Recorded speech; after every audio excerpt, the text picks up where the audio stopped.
Currently like मैं एक AI types का बना रहा हूँ, रैक हम्म आर्किटेक्चर। मतलब मैं हम्म टेक बैकग्राउंड से हूँ, इसलिए तो हम्म मैं दीपांशु जी की यूट्यूब वीडियोस को स्क्रैप करता हूँ, वहां से डेटा कलेक्ट करता हूँ, हम्म ग्राफ आर्किटेक्चर में पुट करता हूँ और हम्म ट्राई कर रहा हूँ एक एआई मॉडल को जैसे मतलब बेसिक चीज बनाने का जो प्रेडिक्ट हम्म कर हम्म पाए। हम्म कभी कभी ठीक ठाक काइंड ऑफ कर देता है क्योंकि वो उसके हम्म अंदर डेटा फीडेड है, हम्म। लेकिन कभी कभी नहीं कर पाता, तो मैं ये आपको मेरा लूफोल्स बोल देता एफिशिएंसी हूँ। है। हाँ मैं हाँ। आपको लूफोल्स बोल देता हूँ। क्या होता है ना कि हम्म, अ, आप ना कभी एक चीज दिमाग में बैठा लो बहुत अच्छे हम्म, से। और ये सबको पता है, दीपांशु सर को भी पता है, लेकिन अपने अपने कोशिश में लगे हुए हैं सब। जुपिटर को कोड नहीं किया जा सकता। अच्छा। अब ओके। सब कुछ को कोड कर सकते हो, अब मरकरी को कोड कर सकते हो, सबको कोड कर सकते हो, जुपिटर को आप कोड नहीं कर सकते क्योंकि जुपिटर का एग्जिस्टेंस ही नहीं है। ओके। जुपिटर का फिजिकल एग्जिस्टेंस ही नहीं है, आप उसको कोड कैसे करोगे? जुपिटर का एग्जिस्टेंस फील किया जा सकता है बस। और जो क्या होता है ना कि astrology more of a knowledge in the books is a knowledge hmm. Of philosophy. आप फिलोसॉफी को कोड नहीं कर सकते।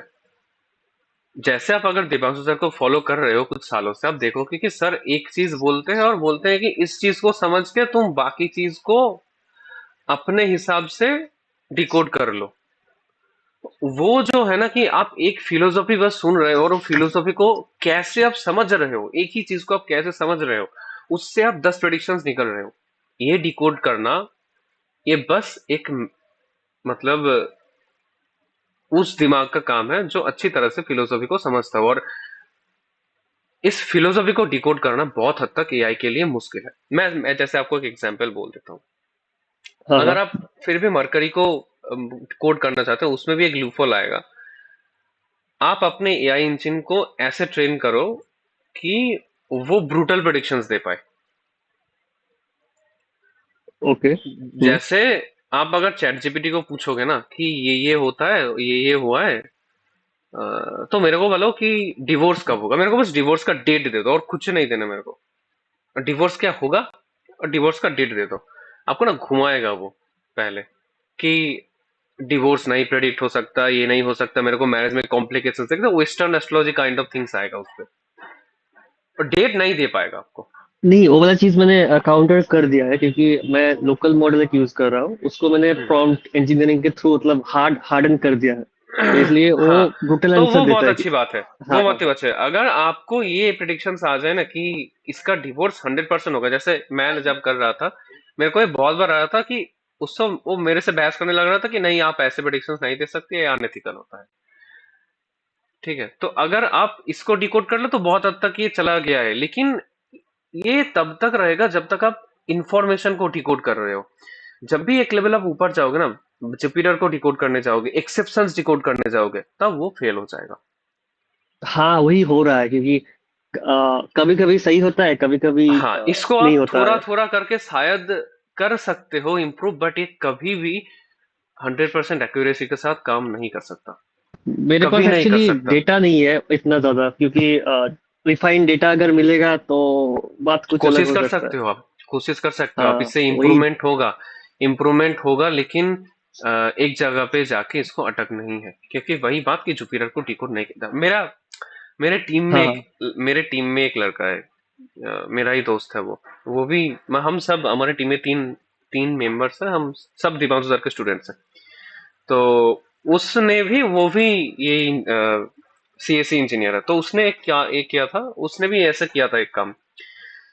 उसको भी सेम प्रॉब्लम आ रहा था, उसको भी मैंने सेम बात बोला था। और पहले वो विश्वास नहीं करना चाहता था, बाद में जाके जब फेस किया उसने, तो उसने देखा कि हाँ ऐसा हो रहा है।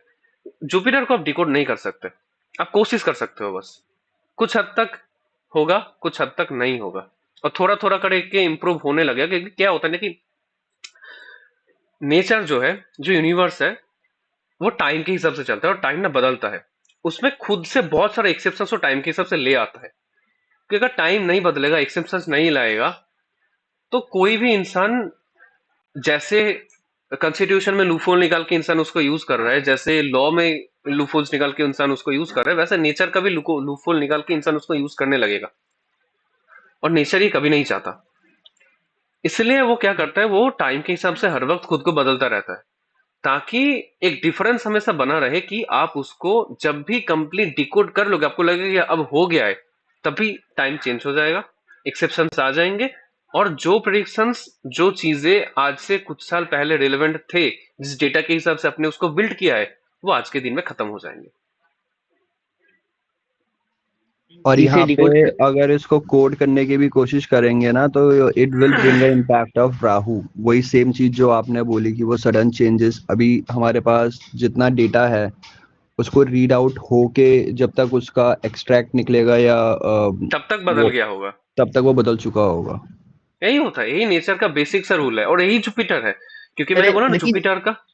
आपने जो ये प्रॉब्लम बोला ना, मेरे हाँ, माइंड में एक्चुअली ये प्रॉब्लम था कि मुझे ये क्रैक, मतलब कहीं, मतलब मैं जानता नहीं था कि टाइम के साथ साथ ये चेंज होता है, लेकिन और मेरे डेफिनेटली माइंड चेंज में होता है। था। आप देखो ना कि दीपांशु सर क्यों बोलते हैं। हाँ अब हाँ हाँ। दीपांशु सर के जो भी टेक्निक्स है ना, वो और किसी में नहीं मिलेगा आपको, और कहीं पे भी नहीं मिलेगा, क्योंकि सर जो टेक्निक्स देते हैं वो टेक्निक सर बुक से उठा के नहीं देते। सर वो उस बुक को पढ़ के उसको रिफाइन करके हमको देते हैं कि कौन सा टेक्निक्स रिलेवेंट है, और कौन सा टेक्निक्स का कुछ एक्सेप्शंस निकल के आए, और कौन सा टेक्निक्स इररिलेवेंट हो गए हैं। यही सेम चीज मैं पहले जो बताना चाह रहा था कि बुक आप सीख तो लोगे किसी से, पर सीखने के बाद ना फिर वही चीज आ जाती है कि जो लिखा हुआ है या जो हो रखे हैं वो आपको वो चीजें बता देंगे, बट वो ना आपको फिर इम्प्लीमेंट करने का मौका नहीं मिल पाता। इट्स मोर लाइक कि वो आप याद रखो और वो सेम चीजें रिपीट होते रहें फिर। तो ये चीजें होंगी। मेरा फर्स्ट हाउस में राहु मून है इन कैंसर साइन, 10th हाउस में है Jupiter Saturn Mars in Aries, and mercury है 9th हाउस में विद वेनस सन। हाँ, तो ब- अरे, बहुत अच्छा कॉम्बिनेशन है नाइन्थ हाउस का। या बोल और अभी प्रिडिक्शन मेरा बोलिए। दशा चल रहा है वेनस का, अंतर्दशा राहु का। बहुत अच्छा है। वीनस राहु, तो वीनस राहु बेसिकली इंजीनियर्स बनाते हैं। हाँ इंजीनियर ही हूँ मैं। हाँ, वीनस राहु इंजीनियर्स बनाते हैं, और किसी भी कॉम्प्लेक्सिटी को डिकोड करना वीनस का काम है। कॉम्प्लेक्सिटी से वीनस डील करता है। और नेक्स्ट आ रहा है मेरा वेनस और जुपिटर अंतर्दशा, नेक्स्ट अक्टूबर में इसी साल का। तो कुछ बहुत बड़ा इवेंट होगा ना गुरु के रिलेटेड, या फिर एक मिनट, आपका कैंसर का राइजिंग है, वीनस फोर्थ लॉर्ड है, फोर्थ और नाइन्थ का बॉस, कॉम्बिनेशन अगर बनेगा। कॉम्प्लेक्सिटी को वीनस से लिंक कर रहे हाँ, हैं आप तो ना फिर फोर्थ वीनस में जुपिटर आएगा, आपको घर से दूर जाना पड़ेगा, आप कहीं बाहर शिफ्ट हो जाओगे। हाँ मेरा जर्मनी का वीजा लगा है अभी अभी। बहुत तो नेक्स्ट ईयर तक शायद मैं निकल जाऊँ। होगा वीनस में जुपिटर, क्योंकि फोर्थ लॉर्ड नाइन्थ हाउस में जा रहा है पाइसेस के साइन में, वहां पे एक्सॉल्टेशन डिप्रेडेशन का कॉम्बिनेशन बना हुआ है, होना है। हाँ लेकिन मेरा ड्रीम ही है कि मैं वहां पे जाके भी एक एनफ अमाउंट कमा के मेरा होम सर्वर कमा बनाऊं, जहाँ पे लोगे, मेरा खुद कमा का लोगे, मॉडल, कमा मेरा लोगे, आ सब, जाएगा मतलब मेरा पैसा नॉलेज आपका, बेस रहेगा। आ जाएगा पैसा, आ जाएगा आपका, बहुत पैसा आ जाएगा। पूछा था अभी, आप जैसा कह रहे हो कि वीनस को कॉम्प्लेक्सिटी के लिए वीनस से लिंक होगा, तो फिर यहाँ पे हाँ, मतलब मुझे तो लगा था कि मरकरी या राहु नहीं, का मरकरी कौन। मरकरी एनालिटिक्स करता है। मरकरी कॉम्प्लेक्सिटी, मरकरी कर सकता है, कॉम्प्लेक्सिटी को डिकोड कर सकता है, लेकिन Venus is the prime, Venus is the prime example of complexity. Venus का रिफाइनमेंट वीनस का रिफाइनमेंट जितनी भी चीजें होती है ना, रिफाइंड चीजें, हाँ, तो किसी भी चीज को डीएनए। अगर आप रिफाइन करना चाहते हो, तो आपको सिस्टम उतना कम्प्लेक्स बनाना पड़ेगा। वीनस का इन्फ्लुएंस अगर D10 के लगन में आ जाए, तो वो इंसान 9 to 5 जॉब नहीं कर पाएगा, अगर कर भी लेगा तो उसके जॉब में कुछ ऐसा होगा जो उसको बहुत ज्यादा कॉम्प्लेक्स चीजों को लेके डील करना होगा, बहुत कॉम्प्लेक्स चीजों को लेके डील करना होगा। पर्टिकुलरली अगर मैं पूछूं, हम्म, 9th हाउस मतलब Pisces sign 9th house Venus अगर रहता है तो कैसा बिहेव करता समझा नहीं यार, एक बार बोलिए। है? हाँ बेसिकली 9th हाउस में हम्म, इन पाइसेस साइन वेनस एक्ट कैसे करते हैं, मतलब वेनस का मेन गोल क्या रहता है? फर्स्ट आप रिलेशनशिप के लिए प्रिडिक्ट करो, वीनस नाइन्थ हाउस। अब प्रपोजल्स आपके सामने से आएंगे, आपको खुद को जाने की जरूरत भी नहीं पड़ेगा, ये वीनस इन नाइन्थ हाउस है। ओके हाँ। ठीक है, और सेकेंडली धर्म के मामलों पे, या फिर किसी भी हायर एनर्जी के मामले में, हम्म। या फिर किसी मंदिर के मामले में ऐसा कुछ स्पेशल एक्सपीरियंस आपको लाइफ में होगा। True sir, true. या ट्रू तो है, हाँ। हाँ सर, देखिए क्योंकि वीनस पाइसिस में है तो देखिए मैं जब भी पुरी जाता हूँ, ठीक है ना, पुरी हम्म मतलब वही हो गया कि समुद्र के पास है और हम्म रिलीजियस प्लेस भी है, तो हम्म जब भी मैं वहां पे जाता हूँ मेरा भी वीनस नाइन्थ में एग्जॉल्टेड है। हम्म, और तो ऐसा कुछ कार्मिक इवेंट मतलब ट्रिगर हो जाता है, अच्छा। तो वहां से मैं लाइफ लाइफ मतलब वहां से टर्निंग ले लेते हैं। बहुत 2-3 बार हो चुका है मेरे साथ। Very good. मैं एक्चुअली फील कर चुका हूँ लिंगराज जो है ना, पुरी का बात, हाँ पुरी में लिंगराज जो मंदिर है, पुरी जगन्नाथ धाम में मेरा मुझे फील नहीं हुआ, पता नहीं क्यों, लेकिन फील नहीं हुआ। लेकिन लिंगराज जो है वहां पे मैं जब गया हम्म तो अलग फील हुआ, कुछ डिफरेंट, मतलब बोल नहीं सकता लेकिन हुआ था उस टाइम पे। हाँ, वेरी गुड। हुआ होगा होगा। सन ये बेसिकली आपको लगता है कि सिर्फ विनस की वजह से होता है, लेकिन इसमें मंदिर का एनर्जी फील करने के लिए सन का भी इन्फ्लुएंस जरूरी होता है। ऑल्सो सोहम भाई, जैसे हर किसी के घर में कोई पर्टिकुलर देवी देवता या भगवान होते हैं जिनकी पूजा होती है, तुम्हारी फैमिली में लाइक कोई पर्टिकुलर हाँ, देवी वेरी गुड। जिनकी ये भी पूजा है। होगी, होती होगी? मतलब घर आ, वालों की श्रद्धा किसके प्रति ज्यादा है या किसकी वो ज्यादा पूजा करते हैं? ये माँ बेसिकली काली काइंड ऑफ, कुल देवी क्योंकि का रामकृष्ण, कॉम्बिनेशन है माँ वो। माँ माँ काली कुल काली भी, देवी का की। कॉम्बिनेशन है। या क्योंकि रामकृष्ण मिशन का सब दीक्षित है तो हम्म, इसलिए मम्मी हाँ पापा तो सब, मैं नाइन्थ नहीं हूँ हाउस में क्योंकि मुझे अभी तक समझ में नहीं आया, मैं अभी ढूंढ रहा हूँ। कोई नहीं, हो गया। और दूसरे भाई कौन से थे जिनके पाइसेस नाइन्थ हाउस था? मेरा मेरा तुम्हारे घर पे किस देवी देवता की ज्यादा पूजा होती है भाई? भुवनेश्वरी माता जी, माता की, दोनों जगह हाँ ही। माता वो भुवनेश्वरी भी और एक, हाँ हनुमान जी की। ये भी एक बहुत कॉमन चीज देखी है कि मतलब जिनके नाइन्थ हाउस के वीनस हैं, एग्जॉल्टेड या डिप्लीटेड नहीं, बट नाइन्थ हाउस से वीनस कनेक्शन बनाए रहे हैं, तो उनके जो डीटीज हो जाते हैं फैमिली के, वो ज्यादातर सारी देवियां ही हैं।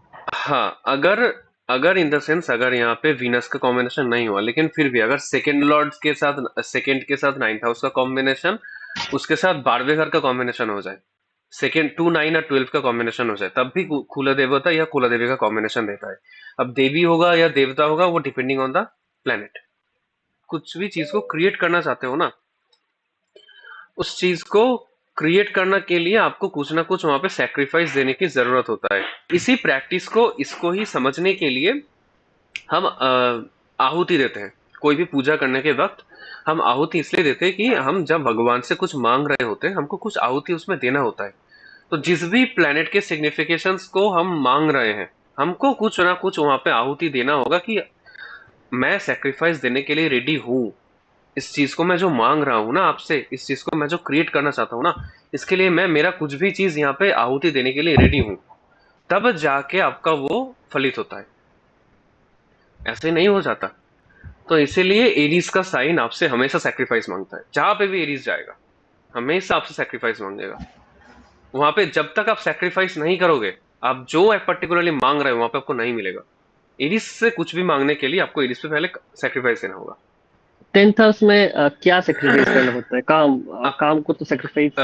काम को सेक्रीफाइस ना, आप जब प्रोफेशन, अब देखना कि एरीज 10th हाउस का क्या प्रॉब्लम होता है। एरीज 10th हाउस अपने फील्ड में बहुत सारी रिस्पॉन्सिबिलिटीज लेता है, बहुत काम करता है, या फिर बोल सकते हो कि सबसे ज्यादा ब्रिलियंट काम भी करे ना, फिर भी इनका जो करियर का ग्रोथ है वो स्टेबल तरीके से या ऐसे ग्राफ नहीं जाता है उनका। ऐसा जाता है, फिर ऐसा होता है, फिर ऐसा होता है, फिर ऐसा हाँ हाँ, होता है। एकदम एकदम। ठीक है। तो वो भी जो ऐसा ऊपर जाता है ना, उससे पहले कुछ ना कुछ वहां पे आपको आपका जाएगा, फिर ऐसा होगा।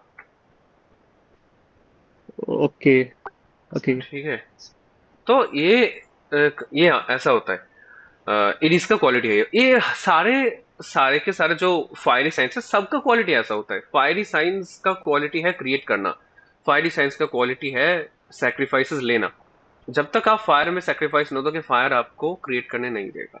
क्योंकि आपको वैसा ही सन का, अगर सन को देखोगे, सबसे ज्यादा सेक्रीफाइस करने वाला प्लेनेट सन होता है। मतलब आप सैटर्न के साथ ना, सन का ये होता है कि सैटर्न हमेशा बोलता है कि आप तो राजा की तरह चलते हो, राजा के हाल में जीते हो, आपका क्या प्रॉब्लम है जिंदगी में। सैटर्न कभी ये नहीं समझता कि सन जो है राजा, अगर हर एक प्रजा के घर में जाके उसका ओपिनियन लेने लगेगा तो समाज समाज का जो ग्रोथ है वो रुक जाएगा। समाज को आगे ले जाने के लिए, टाइम को आगे ले जाने के लिए राजा क्या करता है, अपने खुद को जलाता है। सन सन खुद में जल रहा है ना, और वो जल रहा है इसलिए वो आगे भाग रहा है। अगर वो रुक जाए तो सोलर सिस्टम में रुक जाएगा, वो गिर जाएगा, मतलब बिखर जाएंगे सब बेसिकली। तो इसीलिए सन को भागना पड़ रहा है ताकि वो ग्रेविटेशनल फोर्स बना रहे। तो इसीलिए जो भी आपके फायरी एलिमेंट्स का साइंस है या फायर एलिमेंट्स का प्लैनेट्स है, वो सैक्रिफाइस को, लीडरशिप को डिनोट करते हो। इसको आप प्रेडिक्शन में कैसे लाओगे? अगर देखना कि किसी भी इंसान का फोरहेड बहुत छोटा हुआ, बहुत छोटा फोरहेड हुआ, ठीक है, ऐसे ट्रायंगुलर शेप का फोरहेड हुआ, या फिर जो शोल्डर ब्लेड है वो शोल्डर ब्लेड ठीक नहीं हुआ, प्रॉब्लमेटिक हुआ, जो इंसान सीधा शोल्डर ब्लेड के साथ नहीं चल पाता, जो इंसान सैक्रिफाइस नहीं कर पाता, मतलब अगर कोई भी लीडरशिप के पोजीशन में है लेकिन फिर भी सैक्रिफाइस नहीं हो रहा है, उससे हमेशा वैलिडेशन मांग रहा है, जो भी चीज वो दे रहा है उसके बदले में हमेशा कुछ ना कुछ वो मांगता रहता है। आप क्रिएट करने का कैपेसिटी, रिस्क लेने का कैपेसिटी कोई भी इंसान के अगर ना हो, आप आंख बंद करके बोल सकते हो जो फायर एलिमेंट्स का प्लैनेट्स है उसके चार्ट में वो सारे एफ्लिक्शन में गए हैं। फायर एलिमेंट्स का प्लैनेट कौन है? सन और मार्स। तो दोनों प्लैनेट को एफ्लिक्शन में जाना पड़ेगा, तब इंसान रिस्क लेने से डरता है। उसका शोल्डर ब्लेड का प्रॉब्लम रहता है, फोरहेड बहुत छोटा होता है, ठीक है, ये होता है। और ये सारे चीजें अगर आपको प्रॉब्लम, शोल्डर ब्लेड, इसका डिफरेंस होता है। अगर शोल्डर ब्लेड का प्रॉब्लम हुआ, बेसिकली ये मार्स का प्रॉब्लम है। अगर फोरहेड बहुत छोटा हुआ तो सन का प्रॉब्लम है। तो आप ये बहुत अच्छे से देख पाओगे कि अगर किसी का फोरहेड बहुत छोटा हुआ और उसका लीडरशिप क्वालिटी नहीं है, रिस्क लेने का कैपेसिटी नहीं है, ठीक है, नॉलेज कुछ नया सीखूंगा इस चीज का कैपेसिटी नहीं, क्योंकि ये भी फायर एलिमेंट्स आता है, कुछ नया सीखना। क्योंकि जब आप कुछ नया सीखते हो आप खुद को लगातार ट्रांसफॉर्म कर रहे होते हो, और ये लगातार खुद को ट्रांसफॉर्म करना ये फायर एलिमेंट का क्वालिटी है। क्योंकि सन खुद को हमेशा जलाता है, तो हमेशा सन सबसे सबसे नया प्लेनेट सन है, क्योंकि उसमें हमेशा वो खुद को जला रहा है और हर वक्त तो नया हो रहा है खुद को जला के। तो इसीलिए कुछ नया सीखना ये भी फायर एलिमेंट का क्वालिटी है। कोई कितना जल्दी किसी चीज को सीख के अडॉप्ट कर सकता है, फायर एलिमेंट का क्वालिटी है। उन दोनों में से एक के चार्ट में सन और मार्स दोनों 4th हाउस में बैठे थे, तो दोनों ही दिग्बल लूज करके बैठे ना, चंद्रमा के साइन में बैठे, तो दोनों का जो अथॉरिटी था वो दोनों चला गया, दोनों फायर एलिमेंट्स का प्लैनेट का अथॉरिटी चला गया। यहाँ पे इस सिनेरियो में मैं बताता हूँ, मेरे पास 2 चार्ट्स अभी भी हैं और दोनों डोमिनेशन चाहते हैं बट वो एक्सप्रेस नहीं कर पा रहे अपनी डोमिनेशन। और यहाँ पे ना ये सन 4th हाउस में जब एक साथ आई गए हैं, यहाँ पे एक प्रॉब्लम और आ जाती है कि बंदे के अंदर ना यहाँ पे भी फॉल्स ईगो बहुत आ जाती है। फॉल्स ईगो है वो सारी क्योंकि की क्या सारी। होता है, सन और मार्स का जो क्वालिटी है डोमिनेशन कि प्लेनेट कभी भी अपना क्वालिटी नहीं छोड़ेगा। तो अगर किसी प्लेनेट का अगर क्वालिटी है डोमिनेशन मांगना, तो डोमिनेशन मानेगा, चाहेगा। लेकिन क्या प्रॉब्लम होगा कि सन और मार्स जब 10th हाउस में दिग्बली होते हैं, वो डोमिनेशन के लिए वो रेडी होते हैं, कुछ भी सेक्रीफाइस करूंगा मैं। हाँ, पर 4th लेकिन हाउस जब में 4th क्योंकि हाउस वहां में पे आते से फिर हैं नर्चरिंग भी तो आ वहां जाती पे है ना। नर्चरिंग आ जाता है, तो इंसान वहां पे सेक्रीफाइस नहीं कर पाता। 4th हाउस सेक्रीफाइस का नहीं है, 4th हाउस कंफर्ट का है। तो और तब क्या होता है, इस तब इंसान चाहता है कि मैं इनको इमोशनली इतना बांध के रखूं कि मेरे पास डोमिनेशन रहे लेकिन मेरे को सैक्रिफाइस ना करना पड़े। एग्जैक्टली और इस सिनेरियोज में अगर आप देखोगे ना, तो इनकी जो मदर्स होती है ना, ये 4th हाउस मार्सन वाले में यहाँ पे इनकी मदर डोमिनेटेड फैमिली होती है। मदर डोमिनेटेड फैमिली होते हैं, और मदर इनको, इनके जिंदगी का सबसे ज्यादा प्रॉब्लम इनका माँ होती है। जब तक ये अपने माँ से दूर नहीं जाएगा, माँ की बात नहीं मानेगा, माँ की बात यहाँ पे नहीं मानना है। 4th हाउस का सन मार्स अगर किसी का आ जाए तो इसको पहले बोलो कि माँ की बात मत मानो, क्योंकि आपके जिंदगी को रोक के रखा है अपने मदर ने। हम्म, क्योंकि 4th हाउस में है ना, 4th हाउस ने जकड़ के रखा है उसका सन और मार्स का क्वालिटी है, उनको आपको ले जाना है 10th हाउस में। तो बोला भागो पहले से अपने घर से। यहाँ पे क्या होता है ना, ऐसे मैंने लोग देखे हुए हैं कि they are driven by their mothers only, कि मतलब हाँ मम्मी तो ने भाई, ये कहा है तो ये करना है, मम्मी ने हाँ ये। वही और इनका तो ना जो बचपन होता है, इनका बचपन भी बहुत हार्श हार्श तो नहीं कहेंगे, बट हाँ बहुत हार्ड एंड ब्रूटल अपब्रिंगिंग होती है इनकी। क्योंकि फोर्थ हाउस आपका होम एनवायरनमेंट, तो होम एनवायरनमेंट भी खराब जाता है बहुत, ऐसे होता है। हाँ ओके और यहाँ पे अगर गलती से भी मून और अफ्लिक्ट हो जाए तो फिर अलग ही चीजें हो जाएंगी। जैसे फॉर एग्जाम्पल फोर्थ हाउस में सन मार्स जाए और मून यहाँ पे एट्थ हाउस में चला जाए, तो गर्म पानी से एक्सीडेंट होता है। गर्म पानी से एक्सीडेंट, बिल्कुल। मैं पूछ रहा था कि जो 11th, जो ये फ्रेंड सर्कल है, ये 11th हाउस से लिंक नहीं थर्ड होता? हाउस से, फ्रेंड्स। Third house.